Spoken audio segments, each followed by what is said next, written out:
Good evening, everybody. It is 6 p.m. and without objection, I will call tonight's regularly scheduled Dunwoody City Council meeting to order. Councilman Seconder, can you lead us in the invocation and the pledge?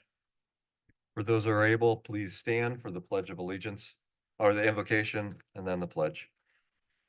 The invocation. At this meeting, help us to make decisions which keep us faithful to our mission and reflect our values. Give us strength to hold our purpose, wisdom to guide us, and a keen perception to lead us. And above all, keep us charitable as we deliberate.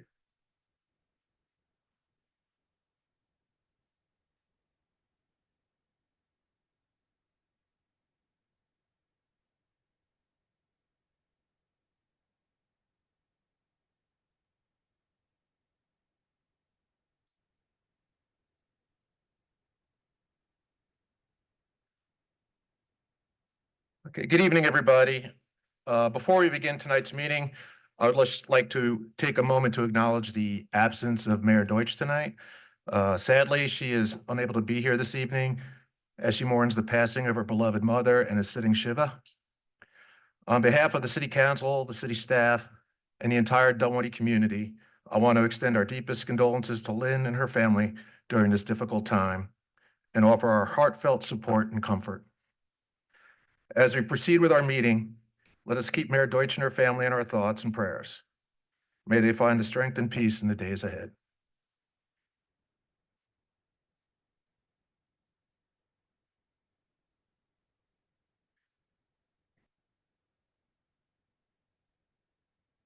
Okay, we will now do public comments. Each speaker, when I call your name, please step up to the podium and you will have up to 3 minutes per speaker. First is Ann Hicks.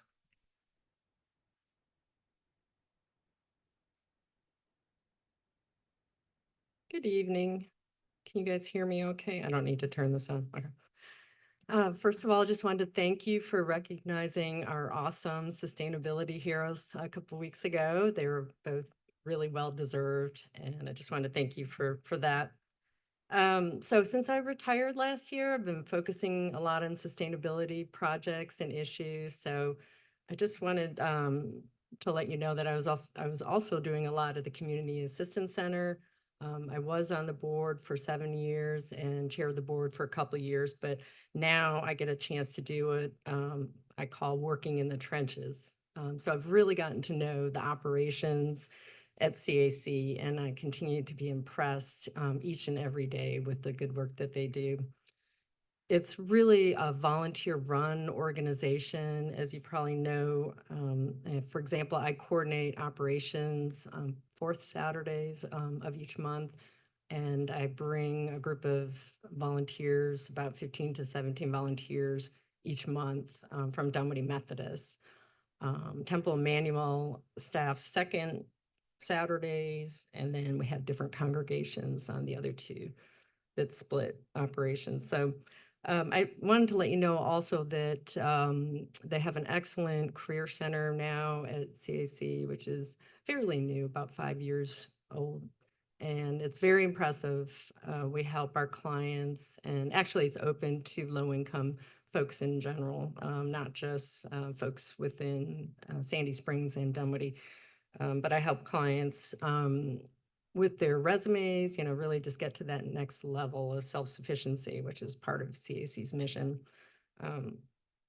Right now I'm helping an individual named David who is homeless and living on Mount Vernon Road, who I actually happen to know because I recognized him. He used to come into our church a lot for food and Wednesday night supper. So it was kind of interesting that I happened to know this gentleman, and he does have an apartment, luckily. But before I run out of time, I just want to share some 2024 data from our CEO, Francis Horton, and he is supposed to be sending you all a report soon, so you'll have that in your hands. From 2024, over 960,000 pounds of food was distributed. Over 1,000 evictions were prevented. Over 200 people were helped in the Career Center, and our free tax prep partnership yielded over $1 million in returns for our clients. Before I run out of time, please help CAC, in any way you can by publicizing our services, helping with a line item in the budget like Sandy Springs, and helping with the career fair like Sandy Springs does. We just need to find the space in Dunwoody. Thank you. Appreciate the time. Thank you, Ann. Deborah Berger.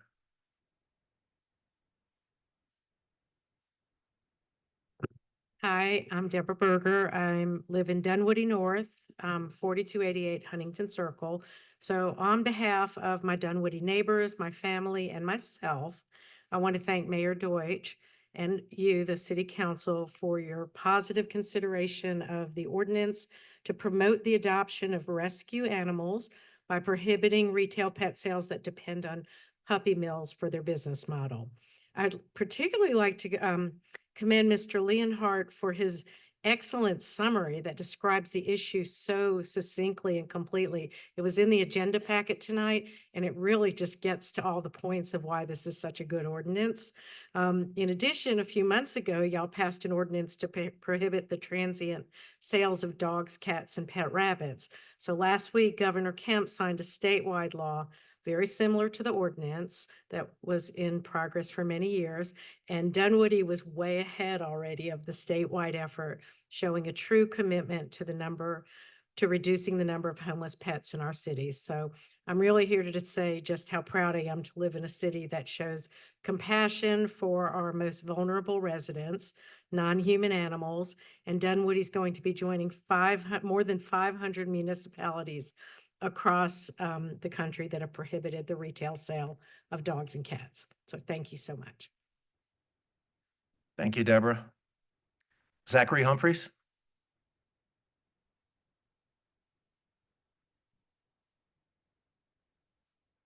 Hi, my deepest condolences go out to Marilyn Deutsch during this time.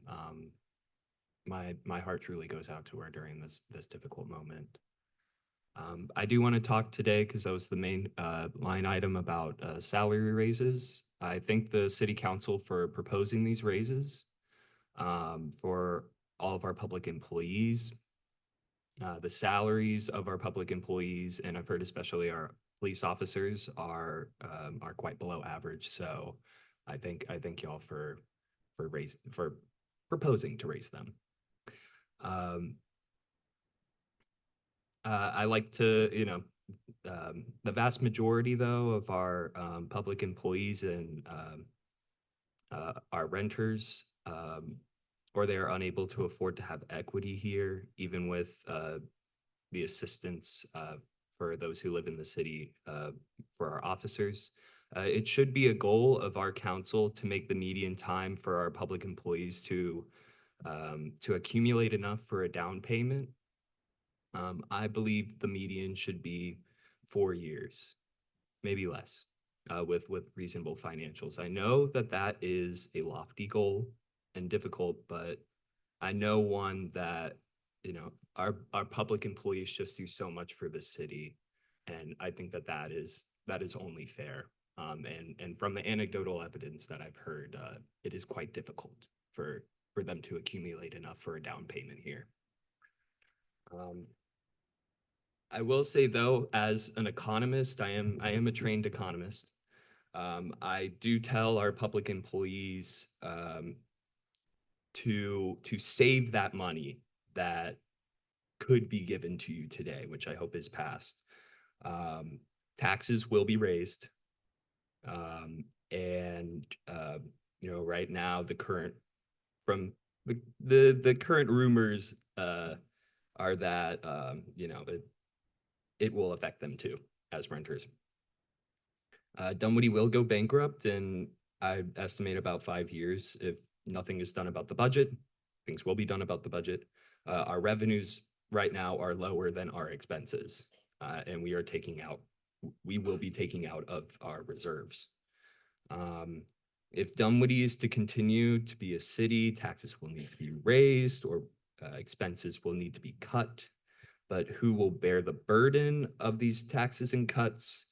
Where do most of our revenues come from? What are our options? What is our current council doing about this? Will we be able to vote on it? I will continue this in my second part. Thank you.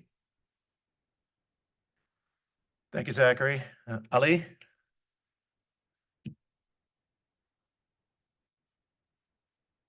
Evening, City Council. Thank you for having me. I did see on the agenda, there is a comment about, I think, proposed budgets, and proposed, salary increases, if I read it correctly. I just want to speak on behalf of that I agree with that. I think the citizens understand that we have to pay for performance, and quite frankly, in the last couple of years, we've had great performance from city employees, police department, just a lot of great things have been going on in Dunwoody. So I would, encourage and support salary increases. My final comment is, I know I've made several comments in the past about a new police station. And if anything, if you guys can just maybe review the possibility of maybe entertaining the option of at least looking at potentially building out a new police station as we continuously grow our police department. I know that interest rates are projected, expected, guesstimated to potentially drop in the future, and that might be an opportunity for us to revisit an idea of I think a while back ago we had like a bond. I forget the exact terminology, but something where we want to put bonds out. And that might be another opportunity now to revisit that and maybe use those funds directly allocated towards maybe a police station or another structure like that would benefit Dunwoody residents. Thank you.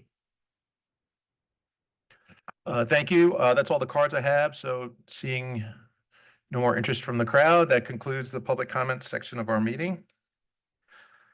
We'll now do reports and presentations. City Manager's report. Sir, thank you. Okay, we have the city manager report that ended May 9th, 2025.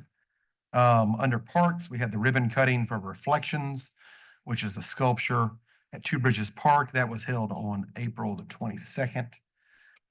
Many of us were there for that event. If you haven't had a chance to ride out there to Two Bridges Park just down the street, please take a look at the big D that's over there. It's very cool, and it's a great photo opportunity as well. Also, we have the shade structures at Two Bridges Park have been installed over the playground and splash pad. Those are finalized.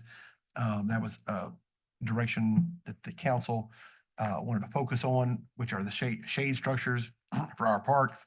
We have those installed, and those are, just so the public knows, those are something we install after the park's built and designed, just because we want it customized to look at how the normal or the natural shading from trees and all affects the park before we spend money on the shade structure, but it is part of our program.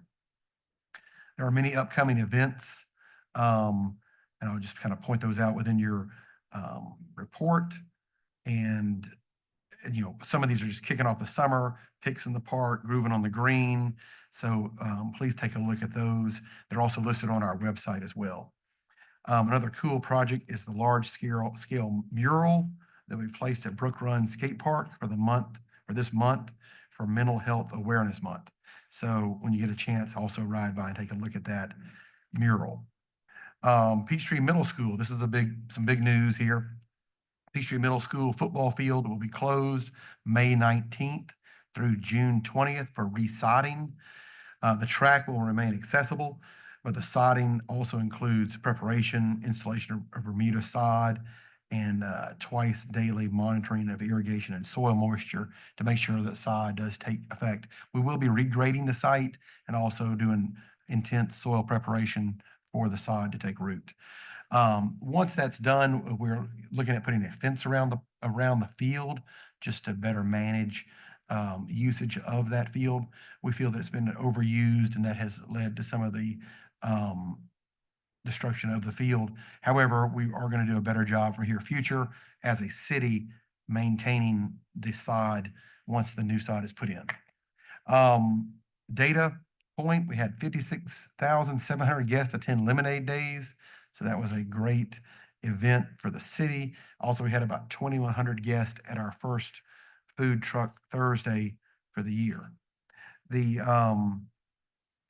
Moving on into police, we have a couple of upcoming events there.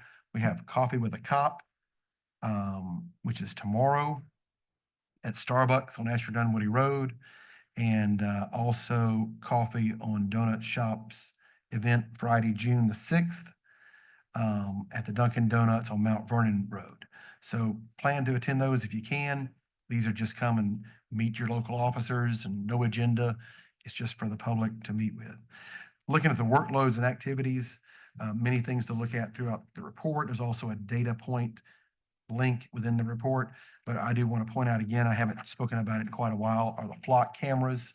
Again, and as y'all know, we have our flock system throughout the city, and flock has also been a big supporter of Dunwoody and become a premier site for them to show off their equipment as well, including our drone that we have, and also the cameras throughout the city, and also the Condor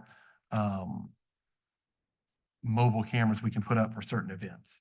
So that's a great crime fighter for us.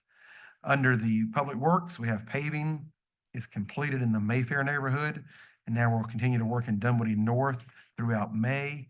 Many of the streets in Dunwoody North have to be reconstructed, so that means we have to reclaim those streets, dig the streets up. So it is a little bit more intrusive. The weather hasn't been exactly cooperative for that type of work. So it does, because once the street's exposed, you have more mud and things. I can assure you when we leave, it will be a perfect job completed. But for now, if neighbors can just bear with us until we get that done. Also, we have the Dunwoody Nature Center Wetland Restoration Project. That's about half finished with the boardwalk there. And we have the installation of the equipment budgeted for 2025 for the 14 school speed flasher locations, and those can now be monitored remotely. So that was a big deal to be able to turn those off and on so they're not just randomly blinking. We don't want them randomly on when school's not in session. It just creates an effect that people don't pay attention to those. So we want to be sure that those are more monitored. There's a cool picture, by the way, in your report of the Nature Center project. And I know y'all have all been over there, but anybody from the public who has not been over there, please go by. It's very impressive to have that right here in the city.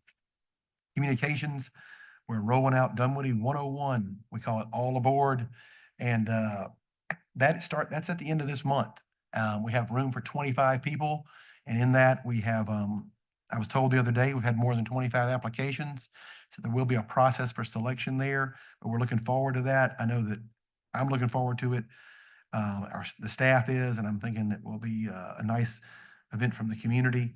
And this is something we really want to look at. And this is the exploratory class, so to speak, for 101. The city's going to look at future programs later, see how successful this one is. We may have like a 201 for people who are already more in tune with the city. But for right now, we're going to do 101, and it's May 30th, which is a Friday. It's more or less an all-day event. We also have many other pieces of information that were here throughout the program that communications does. So please read that, and there's some links in there as well. The community development, as y'all know, we're doing the comprehensive plan rewrite. We had a big workshop on April 22nd at the Shalford Annex. We had about 40 residents attend, which is a good number of people to come to any one event. It's hard to get people fired up about any kind of rewrite of any type, but it's a very important document. We've had numerous online opportunities for people to chime in. So please continue to look at that, chime in about your community. Richard and his staff are always available if you want to meet with them and talk to them about the comprehensive plan. Under finance, I just want to let y'all know that we had the first quarter 2025 American Rescue Plan Act spending report was submitted to the U.S. Treasury Department on April 30th before the deadline. So that's all in good shape. We've turned that in. We also had our second quarter audit committee meeting today. Our internal auditor met with the audit committee this afternoon, gave them the report on items. It had the annual or the quarterly report plus his workload of what he's looking at for kind of, I call it investigative, just check and balances that we're looking at there. Moving through the report towards the end of it, municipal court disposed of 284 cases last month and reset only 18. The final piece here is under human resources. The city has filled 1 sergeant, 3 police officers, and 1 record supervisor position since the last report. But I'm glad to answer any questions you have on that. And most of the staff is here to answer questions as well. Thank you, Eric. Council comments or questions? maybe I haven't paid as much attention to in previous months, but 480 open records requests in a month, that's like 15 a day.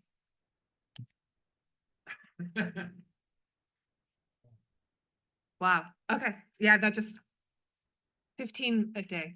Thank you. Thank you for handling them. Catherine? Eric, where do we stand on the police officers in terms of filling up our posts that are available? Chief Carlson. Good evening, Mayor Pro Tem and Council. Right now, we're in a very good position. We've had 3 start last week. I've got another one starting in 2 weeks. I just interviewed another one today. We have 4 more in the process that are solid candidates. Right now, we stand at 5 openings. Okay. And right now we have, not that they may pass the background, but we have enough in background now that potentially could get us up to being fully staffed. Ever closer. Thank you. Ever closer, yes, ma'am.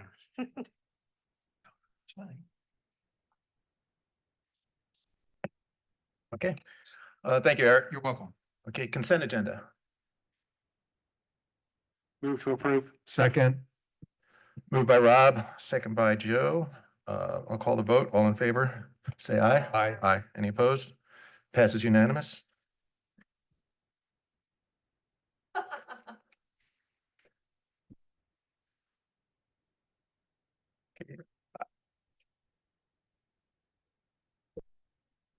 Mayor Pro Tem Lambert, moving on to business items. The first item for consideration is approval of amendment of city position allocation and compensation chart. Nicole Stoika.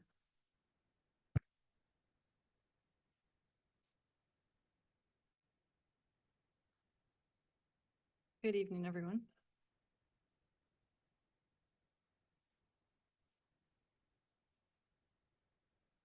Are you able to see the slide? No.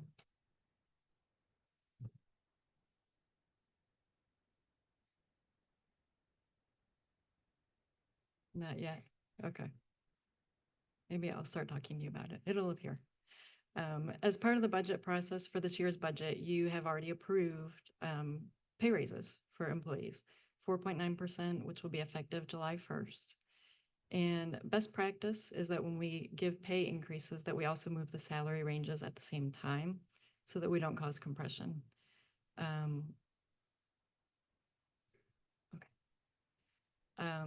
When we look at the budget document, we see in there that the pay raises are there, but we don't see the language about the salary ranges.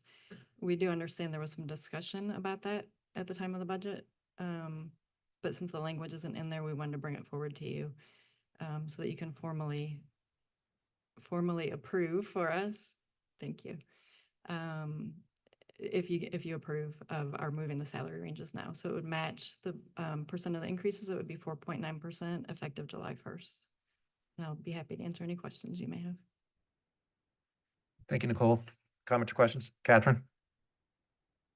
Remind me when the last time was we had a full staff pay raise and what that percentage was? It was last year, 4.25%, I believe, right around the same time, mid-year last year. And we did police in addition. Not that time. So No. we did some of that during what we'll call the COVID years, where we were doing 2 raises per year. And at that point, the police officers got some additional pay increases. We did meet with our compensation consultant. We had her review. I think you all know we benchmark at 85% of market. Had her look at what we had proposed with the 4.9% to be sure it was still a good number because we have seen some movement in cities near us. She said we'd be spot on if we do the 4.9%. All right, good. Thank you. John? Thank you for the presentation. I'm good with the raise. I mean, I'm good with the budget. I just have questions regarding the budget process, I guess.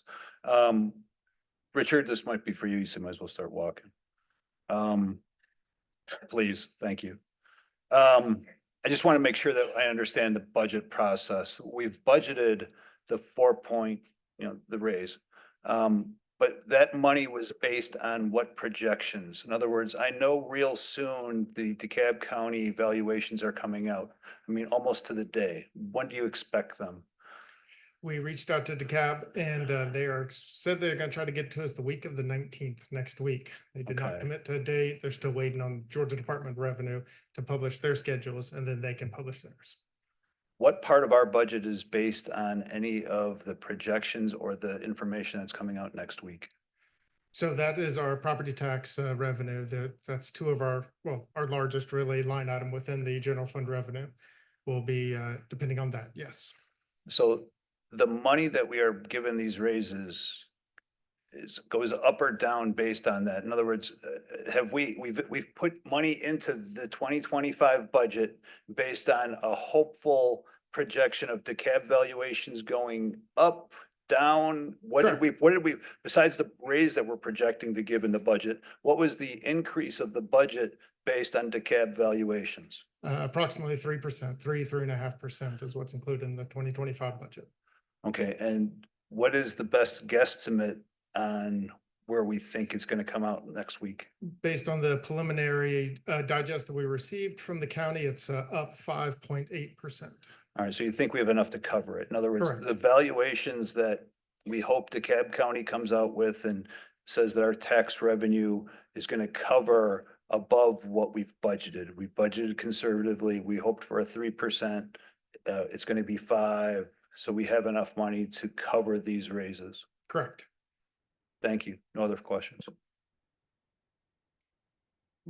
My understanding is we've already approved these raises, so what we're basically doing here is approving the future floor, like entry salary and upper salary. For the What we employees. really need your approval on is on the salary ranges. Yeah, So we so- can't make any changes to the comp chart without. your Yeah, so approval. basically, right now, if someone comes in as a new employee after July, Mhm. let's say they're brand new, not much experience, they come in at the low range, they would come in 4.9% lower than a similar employee that started prior to this raise. Is that right? Like if somebody started this month and somebody started If you after June. approve this. Yes. They'd come in 4.9% higher Yes. after July 1st. Yeah, that's, I'm explaining Okay. it poorly, but Okay. we're not approving raises tonight. We're approving the pay range Range, for future employees and the upper pay range for current employees. correct. Yeah. Nicole, I have one question on that similar topic, because obviously we're trying to avoid the compression. If we raise the minimum on the range, that means technically an employee that started last year and an employee that starts today, or when this goes into effect, would have the same salary if they started at the minimum? If they started at the minimum, yes, that's why we want to move both things in tandem. So the raise of 4.9% and move the range 4.9% also. So how would that affect the employee that started a year ago, will receive the 4.9% increase? I guess what I'm asking at is someone that started a year ago could essentially be at the same salary as someone that starts when this goes into effect. So what's the reason for moving up the minimum of the range of the salary range? So we're trying to keep the existing employees equal to or ahead of the employees that we would bring in, new employees that we'd bring in. But we are trying to look for internal equity. So we are trying to keep people similarly situated based on tenure. If Am I I can missing jump a in on that. question? If you look in the presentation, there's the hiring grid for police officers for years of experience. So I'm assuming that once a police officer, for example, has worked here for a year, they would get a bump for that year of experience. And so what this would do would make sure that bump, no, that's not the case? No, they're not getting steps. So they're Okay. getting whatever increase that you give, but it's keeping someone with 2 years of experience and a high school degree, whether they have 2 years of experience here or they're coming in at that place, they should be, it's not an exact science, but they should be roughly equivalent. Yeah, I guess my question is, I'm all in favor of the increase. We've already approved the increase. I completely understand it at the high end of the salary range, but doesn't increasing the minimum create that compression that we're trying to avoid on just the newest employees? No, because we're moving the whole range. We're moving the top end and the bottom end, and then we move the hiring grid also. So the hiring grid will also move by 4.9%. So it doesn't cause compression. It's just everything shifts up by the same amount. Okay.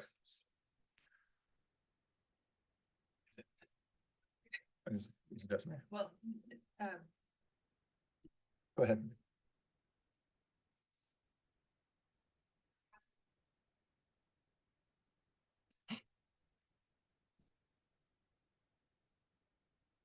Yeah.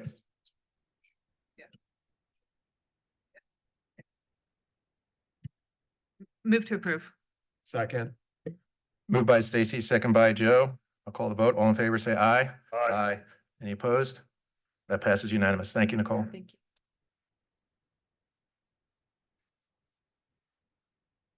Item 6 is authorization of a permanent easement to Lake Ridge LLC for pond maintenance. Michael Smith. Good evening. The upstream property owner for the parcel we own between Brook Run and Pernishaw Park where our trail runs.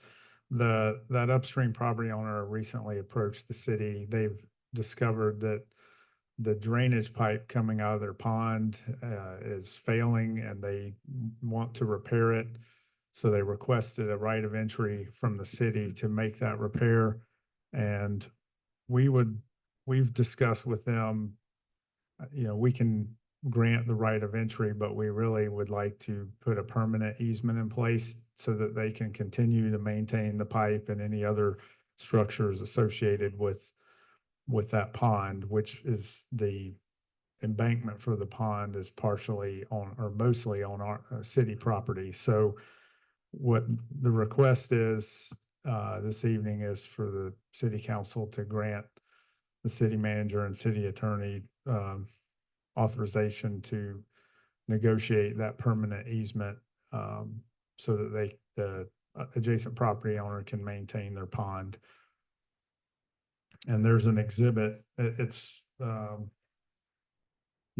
trying to move pretty quickly to make the repair, so we don't have full surveyed exhibit, but I included a sketch in there of the area that we're talking about shaded in blue that we're recommending as the permanent easement area. Mayor Pro Tem, let me add one quick thing. Michael hit a nail on the head. We're not really negotiating a price or a number. The consideration for the swap is them improving the property and maintaining it. It's been vetted by legal. It is legitimate. It's not a gratuity because it's actually on our property. And so this is cutting off future liability exposure for the city. And that's the nature of swap. So essentially, if you approve this, you're authorizing the signature of the grant of the easement. Eric already has the authority to grant a temporary right of going on the property. We just want it fixed and it's signed, sealed, and delivered. So there is no monetary change of money. John, go ahead. Michael, tell me about any expenses to the city in the sense of damage to the trail, tree removal, things of that nature. What are we anticipating for this repair? I know they're gonna have to remove a tree. I don't think they're gonna impact the trail. We have an easement that we put in place with them for the sanitary sewer that runs across our property. And there's language in that about if they impact, if they're gonna impact the trail, they have to let us know ahead of time. And then there's language in there about restoring anything that they damage while they're in there. So we'll use that same type of language for this easement. That's all I'm interested in. Thank you so much. Rob?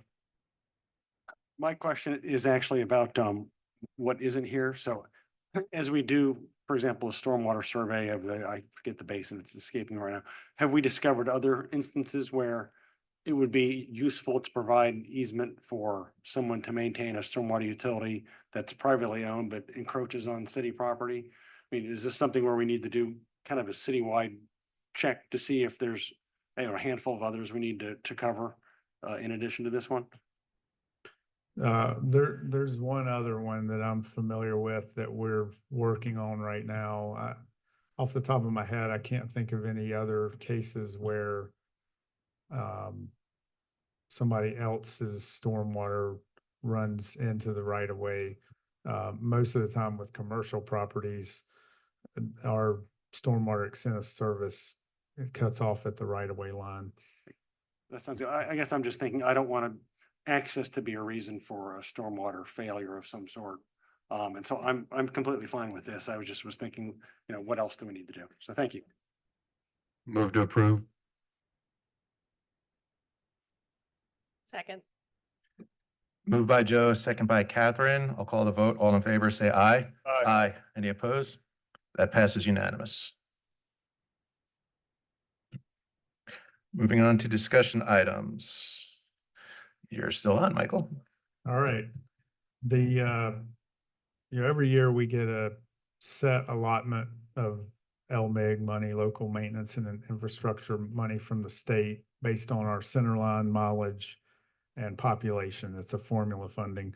And we've always allocated that base amount to paving. This is the second year, I think, in a row that the state has used some of the state surplus and is offering an additional 600. We got 503,000 originally. They're offering us an additional 617,000 to be used.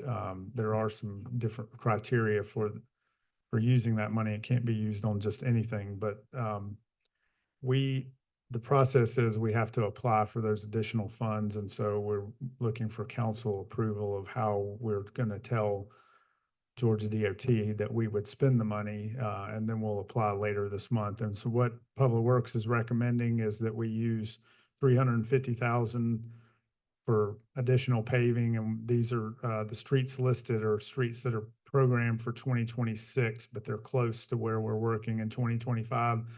So we're recommending those to be moved up. And then the rest of the money we have allocated to a couple of initiatives that council mentioned at the retreat and at other times about replacing some of our signage and striping and sidewalk ramp upgrades. These are all normally, most of that money comes out of our operating budget, which has a lot of competing interests. So we want to take some of this money and get our sign program sped up a little bit and do some additional striping and ADA upgrades. And the breakdown there is in the memo. And I included a map of our current paving plan. So I'll answer any questions. Council comments or questions? John? Michael, one of the justifications for some of the upgrades for this signage and or markings is nighttime driving. The signs that are being put up, will they be illuminated, not illuminated, but reflective in nature? Yes. Okay. Yeah, So they're going to be the highest and best reflective that we can get, right? that's right. There's federal standards that have been put in place in the last decade for that. And Okay. so yes, we use the highly reflective signs, and then we're going to have to continue to replace those on a cycle to meet those standards. And the same with the pavement marking. The pavement marking doesn't apply to every street. It only applies to the higher traffic, higher speed streets. But within the last 2 years, there was a federal standard enacted about that. And it's all about, aging drivers and nighttime visibility is what those regulations are intended to address. And then what about reflectors in the streets for any new paving? What's happening with that? Same thing aspect? Yes, we've been doing those on our arterial and collector roads as we repave and restripe, putting the reflective pavement markers down. Okay, thank you. Another question is just a quick comment. I was looking at the map, and in Brook Run Park, there's a back entrance to the park that's not identified. Just if you could talk to GIS and get that on there. Again, it's a minor thing. It doesn't need repaving anytime soon, but there is a back entrance that's not listed on your map. So thank you. Mhm. Joe? Hey, Michael, thanks for that. I dropped an email this afternoon asking staff for consideration through Eric to look at the jet ferry segment to see what we can do when we repave that, or see what we could do for street calming, a little more pedestrian friendly, some kind of thing. So I'm not asking for an answer now, but will you guys be able to just kind of look at that and see potentially making some tweaks along that small corridor with the striping or whatnot? Yes, we can look at that. We need to collect some data. We need to get some traffic counts and pedestrian counts, and and see what, see what's permissible and what's not, and we can follow up on that. I don't think we'll be able to have that by the next meeting when this comes up again, but before we pave it, we can Sure. respond on that. Yeah, I appreciate that. Thank you. So one of the streets is Saffron Drive, which I know is a speed bump street. And I really hate those speed bumps because there's not any marking on them. Do we pay those, or does that come out of the speed bump fees that the residents? We pay for it in our paving program, but we do collect money for the cost of that through the traffic calming program. Michael, back to Jet Ferry, you're going to repave it. That's what the money's for, just repaving? Yes. And that doesn't mean that you will take into consideration bikes or changing the walkways or anything like that? Well, the one question that came up about shifting and putting more space on one side of the road, that will have an effect on the paving costs, because we'll have to do extra asphalt to move the crown of the road. The road has a crown at the center line. And so if we move the center line over, it'll affect the cost, because we'll have to do more paving to do that. I guess the question is now the time? You've got a number of other roads, and if you haven't figured out the plan, or if you're going to just pave it and then later on do more to it, I wonder if it's now. Yeah. I mean, the other things like adding a crosswalk or putting in a center line or not putting in a center line, those decisions can be made after we pave it, before we mark it. But if we're going to try to move the center line of the road, then that affects the paving. So if that's something council wants to explore, then, maybe we need to leave that street on next year's list, I guess.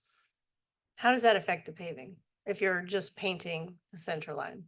Well, if one of the asks was, could we move it over and give bikes more space on one side of the road? So the center line, there's a peak or a crown in the road at the center line. Oh, you want the paint on that where Yes, the so that asphalt. you're not riding like on an uneven surface. So if we want to move that over, then we need to add additional paving and kind of adjust before we pay. I mean, that has to be decided before we pave it, is what I'm saying. It'd be good if you could figure that out. I mean, it'd be good to have a little bike lane or whatever. Could we just get a estimate swag on that, and then we could do a budget adjustment potentially to support that after you all think about what are the options that could happen? Yeah, It's I mean- about 26 feet wide. There's a lot of room between curb to curb at the moment. Yeah, I think there's room to do it on one side. I don't think there's room to do it on both sides. And I don't think it would add a lot of costs. It would add some costs, but not a lot. But we're gonna need to core the road and see how much asphalt's there to figure out, how we shift the crown. So if that's something the council wants to look at, maybe that road should stay on next year's list, and we can add something else this year, because I don't know if we have time to do all that before they're ready to pave it. We can try. When does paving end? It'll end this summer, August or? probably August. You have to, the other issue is you have to submit a list to the state to get funds, right? So we need to have projects identified for the state. Did I understand that? Right. Yeah, we have to submit what we're going to do to the state by early June. So it sounds like if there's a discussion, maybe we see if there's another paving project and we can figure out what we're gonna do. Right, it's pretty short, Yeah, and it can be replaced by something right. short. All right, I'm going to reassert my interest in paving the pedestrian path from the Fresh Market side to the Shops of Dunwoody side. If pavement marking is in there, maybe that could go in there. Okay. Or say that again? The Fresh Market side to the Shops of Dunwoody, the pedestrian path. Oh, People don't- refreshing the striping. Yes. Yes, yeah, we were planning to do that. So that, we were planning to do that anyway, but that could come out of this money. All right, thank you. Okay, so Michael, so for this item, I just want to figure out where we are as a council. Are we trying to identify a separate project? Or Michael, could we approve this and then do you have enough time to determine before paving would begin what additional costs would be? And then come back to council? Probably, I can probably identify the additional costs, but I don't know that I can say this is definitely what we can do by the next meeting, so we were gonna bring this back to the next meeting for a vote and then apply for the funds from the state, in early June. So if we want to look into that, my thought would be take Jet Ferry and leave it on next year's list. And we can, I think there's a few other streets in that area that aren't on the 2026 plan, but are due for paving in the next 5 years to complete our 20-year cycle. So we could plug another street in. Okay. Is that, that seems, I'm fine with categories. I don't need to know. yeah, that seems to be the consensus of the council. Okay. And are we fine with doing this as consent? We can identify that on the, okay, we'll put this on consent. Thank you, Michael. All right. Okay, we now have our second public comments portion of the meeting. Zachary Humphreys, you'll have 3 minutes.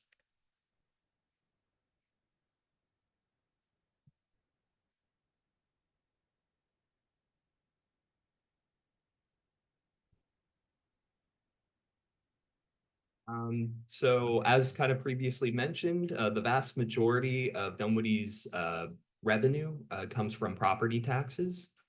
I think many would assume that all of Dunwoody's residents pay a relatively equal rate of property taxes.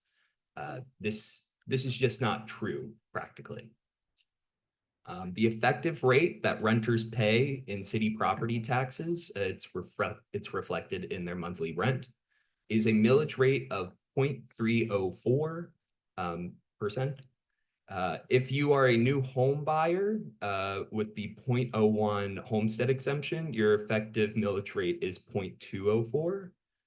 However, Dunwoody's budgetary issues currently exist because when you buy your home, its taxable value is frozen in time. Also known as the frozen asset clause in our charter. I'm talking about it again. Because property values have about doubled since 2008, when we incorporated, the effective millage rate of somebody who bought in 2008 is 0.102, half of that of new home buyers. New home buyers pay 2 times the proportional rate of city property taxes, and renters pay 3 times more for property that they do not own. Police officers and other renters, you pay 3 times more in relative property tax than somebody who bought their home in 2008 through no fault of your own. Most of city council, from what I have heard, is fine with continuing this policy and will likely implement one without their consent, leaving Dunwoody in what we economists call is a wage price spiral. Council has reached a point where they can no longer increase the millage rate without a vote. Fixing the core issue, the frozen asset clause, also requires a vote. The one that does not require a vote is the special purpose tax district. This effectively works the same as raising the millage rate, of which is already inequitable, but can only be used for public safety. Let me be clear, there's nothing special about this. All of Dunwoody is the district. This will raise the cost of living of all of Dunwoody's citizens, particularly our families, our new homeowners and renters. The cost of goods will go up. All of that will go up. We will have to raise salaries to keep up with the cost of living and then tax that money back. This leaves Dunwoody's families needing to sacrifice more and more and more. This is the wage price spiral, and Dunwoody citizens will not be able to vote for it. please let us vote for the frozen asset clause. Thank you, Zachary. I do not see any further public comments, so that will conclude the second public comment portion of our meeting. City manager comments, No additional comments. council comments. Joe? We got great events coming up and things for citizen engagement. I wanted to thank, folks. We're celebrating National Bike Month last Friday. We had a lot of new faces and folks show up for a little bike ride. And, folks that know me, if I say you come over to one thing, well, we're really coming over for like 4 different things for one. So it really was more than a bike ride. We showed different, places of the city. We even showed the cemetery back there behind the Best Buy. And I've lived here for quite a while. That's the first time I visited that cemetery with a brand new multi-use path that the developers installed there. So it was a really nice little treat there for folks to come out and take a look. Continuing on that theme, this Saturday at Brook Run, the Kids to Park Day. Hope you all are going to be here. Schedule it, come on out. And at 9 a.m. we're going to do a family-friendly bike ride on the Trailway, the Dunwoody Trailway. We'll meet over by the skate park at 9 a.m. there. Let's see, tomorrow there's a public information open house. It was already in the city manager's report, but I just want to highlight it again for our North Shalford Path project, basically from Cotillion 285 up north to Peeler. That's a public information open house, so you can take a look at that, 5 to 7 p.m. That's going to be held over at the City Hall Annex.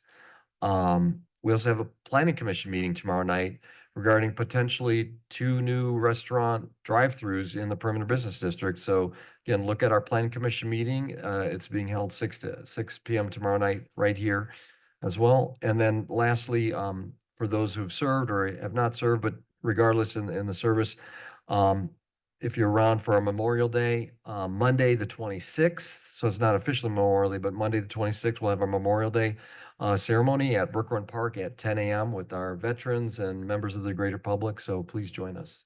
So thank you. John? Yeah, thank you. About a little over an hour ago, I had the pleasure of meeting with a Boy Scout for their merit badge thing. We've all done it in the past, and it's always informational to us, a council member. This young man, Harrison Stallings, was all over me regarding one intersection, and it's an intersection you probably all know. It's Parliament Old Village Run going across Vermac. It's very close. It's about a block away from Dunwoody High School. It's I could consider it a cut through coming through Village Mill over to the high school without going via Tilly Mill. So it gets a lot of traffic. There's a fatal accident there a couple of years ago, and this young man has studied that intersection and wants to know what we're doing about it. So he and I talked about where the sidewalks were, where they weren't, where the bushes were, the sight lines, the lighting. He was telling me how on Parliament Way, there's no easy way to get to the high school. You have to cross over right there at Parliament to Old Village Lane to get to the sidewalk on the other side of this thing. So there are options from everything from number one, a city review of that intersection, look at the lighting, look at the sight lines, and maybe an easy sidewalk on Vermac between Womack and Parliament Drive. He had lots of options, and it was a great conversation. I just wanted to make sure that I pass this off to the city manager and public works director, so that they can either do the analysis, look at the lighting, and look at a pedestrian sidewalk between Womack and Old Village Run on let's call it the west side of the street, just for the people on Parliament in order to get to the high school without crossing at a dangerous intersection or make the intersection safer. So it's great conversations. Actually, one of the better conversations I had. He was holding me accountable. It was great. So here you go, city manager, if you can, thank you. Thank you, John. Okay, I have just one comment. This falls in the better late than never category. Last week was Professional Municipal Clerks Week. So many people may not understand what our municipal clerks do, but they are the backbone of our local government operations. They often work behind the scenes to oversee key functions like record keeping, election management, legislative documentation, and maintaining public trust through transparency and accountability. Their dedication is vital to the effective functioning of our city, We have three clerks here tonight, so I would just like to acknowledge them. Eric Shealy, our records clerk. Jessica Holmes, our deputy clerk, city clerk, and of course Sharon Larry, our city clerk. My experience with the Georgia Municipal Association has given me the opportunity to speak with city staff and elected officials from throughout the state. I can tell you, Sharon Lowry is very well known throughout the state, very respected and widely regarded as the best in the state at what she does. So to all three of you, thank you for everything you do for the city of Dunwoody. 1 week isn't enough to say thank you, but we're going to take advantage of it. So thanks to all three of you.